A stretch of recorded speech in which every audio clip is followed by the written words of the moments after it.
వేసవి దృష్ట్యా ఈ ఏడాది వడగాలులు వీచే అవకాశం ఎక్కువగా ఉంటుంది అని, అనుకోని సంఘటనలు జరగకుండా జాగ్రత్తలు తీసుకోవాలి అని, అటువంటి ఘటనల నేపథ్యంలో 3-man కమిటీ ద్వారా 24 గంటల్లో నివేదిక అందజేయాలి అని జిల్లా కలెక్టర్ ప్రశాంతి అధికారులను ఆదేశించారు. వడగాలుల నేపథ్యంలో స్థానిక కలెక్టరేట్ సమావేశ మందిరం నుండి క్షేత్రస్థాయి అధికారులతో వీడియో కాన్ఫరెన్స్ నిర్వహించారు. ప్రశాంతి మాట్లాడుతూ వైద్య ఆరోగ్య శాఖ ఆధ్వర్యంలో ఇప్పటికే ఎన్ఓపిపై మార్గదర్శకాలు జారీ చేయడం జరిగిందన్నారు. చలివేంద్రాలలో కుండల ద్వారా చల్లని శుభ్రమైన త్రాగునీరు సరఫరా చేయాలి అని, ఇందుకు స్వచ్ఛంద సంస్థలు పరిశ్రమల ఆధ్వర్యంలో ఏర్పాటు చేయాలన్నారు.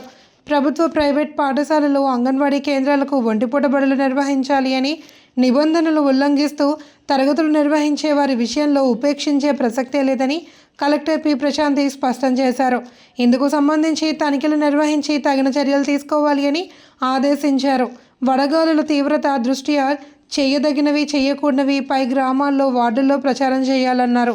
వేసవి దృష్ట్యా ఐస్ సరఫరా చేసే ఫ్యాక్టరీల నిర్వహణ వ్యవస్థ దృష్టి పెట్టాలి అని, శుద్ధమైన నీటితో మాత్రమే ఐస్ తయారు విధానంలో ఉపయోగిస్తున్నారో లేదో తనిఖీలు చేయాలన్నారు.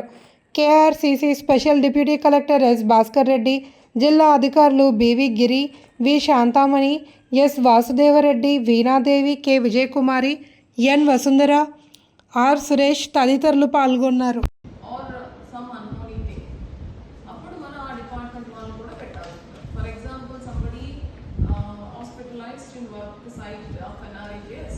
then NRHS చూస్తున్న MPDO has to take care.